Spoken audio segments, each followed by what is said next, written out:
what's up everyone? Welcome back to the channel. My name is Travis and welcome back to another video. Today we're going to be talking about calcium reactors, more specifically some tips and tricks for those of you who are just starting out using one. And if you've been using one for a while, stick around because there's a lot of things that I have done over the last several years here on the 300-gallon reef that have saved CO2, cut out on maintenance, and also, avoided some clogging and general issues that we have with calcium reactors. So, first things first, the main reason really why I wanted to make this video and kind of started this whole concept was the CO2 tank, or better yet, CO2 tanks. So long story short, 4 a.m. yesterday I got an alarm on my Apex, which then sends a text message to my phone, woke me up saying, hey, the pH in your main chamber of your calcium reactor is too high. I set the alarm to 7.5 because that is pretty high. It definitely means that I'm not getting enough CO2 into the chamber, and really is an indication that this thing is pretty close to running out, or if it already isn't, empty. So the alarm went off. I came downstairs and I simply just swapped out my large tank for the smaller one. So there's two tips and tricks right there. First one is make sure that you always have a high pH alarm in your Apex or your controller or whatever you're using to monitor the pH in your main chamber. Make sure you have it so if it does run out of CO2 that you will get that elevated pH alarm and you can come in here and make a swap. The second tip is always make sure you have a second CO2 tank. Now this is a 20-gallon, the larger one there, and this is a little 5 you can pick up at a beer distributor. Just make sure you have a backup one. Now, I've even gone as far as having 2 backups of these smaller ones just because I've had the big one run out on a Friday, couldn't get there to Monday. My secondary one was already low because I've used it over the last several years of it, running out, of the big one running out, swapping it. So having a third one is always good. But again, I understand that we don't, not everybody can have 3 CO2 tanks because they're not cheap, and they're definitely not cheap to fill anymore, given that it's gone up like 15 bucks. So kudos to inflation, I guess. So at least have one secondary or backup chamber, or not chamber, but CO2 tank, because that's going to save you and at least get you over a couple days or several days until you can get your larger one or your main one filled. So again, just having that backup, just peace of mind. Just like having a generator, you might not use it but once a year or once every couple years, but it's good to have it because you never know when you're going to need it, right? Now, I don't know if they expire, or if the gas could be in there too long. You have to check with the gas company or whoever fills it up, wherever you're going to. Just check and see if the stuff expires. I doubt that it does, but I like to run my generators at least once every 5 or 6 months to kind of burn off some of that old gas or fuel, and then get some new stuff in there if I need to. So I don't know if you need to do that with CO2. I don't, but just if you're worried, you can check into it. So making sure you have a backup CO2 tank. Okay, next thing here, when it comes to the flow in the calcium reactor, I like to use a standard DC pump. I could probably show you guys here. This is the controller for it. It's a Mighty Jet, and basically I have it over here in my back chamber, and it's just a continuous flow, and I control it with a DC pump. Now, a lot of calcium reactors like to have the needle valve coming out. I don't use a needle valve because I always found that even with the secondary chambers here, it would get clogged, and eventually the drip rate wasn't the same. It would mess up the effluent, and then eventually it would clog all together and I wouldn't get any effluent coming out. So as you guys can see here, the flow rate is actually pretty high. It's at, I think, 6. I'll have to double check the Apex, but I think it's like 6 gallons per hour, which is pretty high.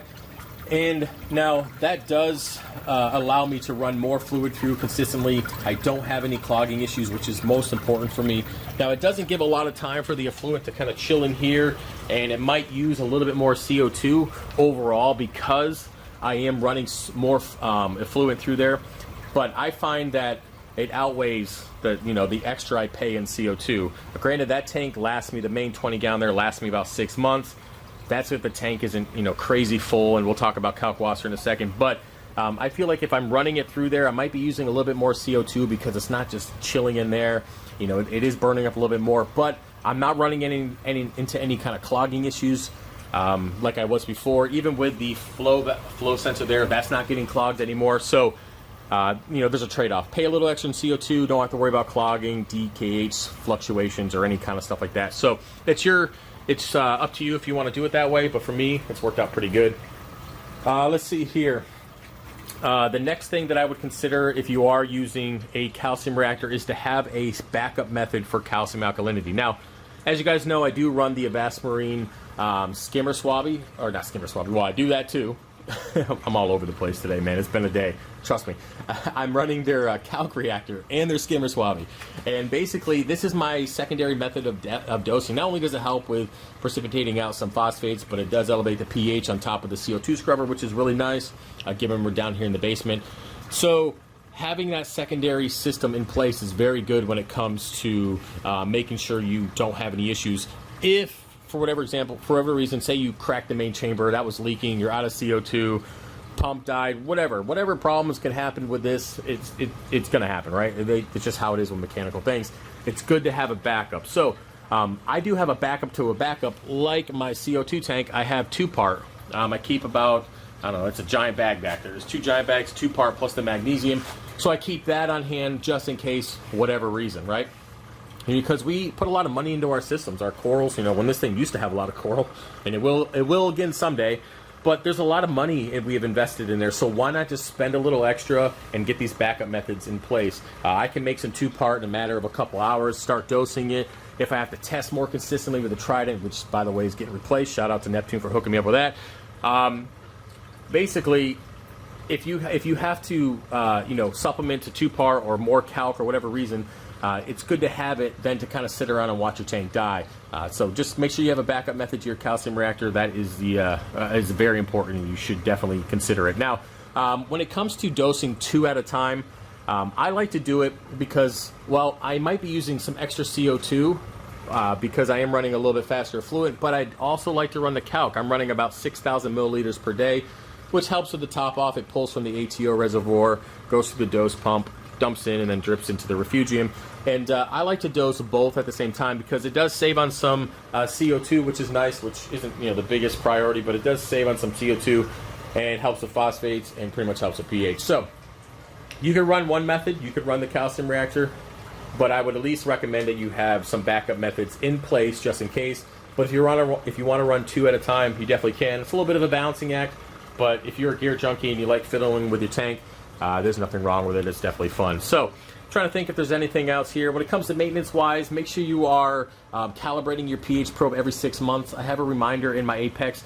It might not need it, but just do it anyways. Just like the temperature probe, I calibrate every 3 months. The pH probe in my sump, I calibrate at the same time I calibrate the calcium reactor. Make sure you're using the correct effluent or calibration solution. Don't be using the same one that you have for your main display for your calcium reactor because it's not going to be in the appropriate range. So make sure you're calibrating.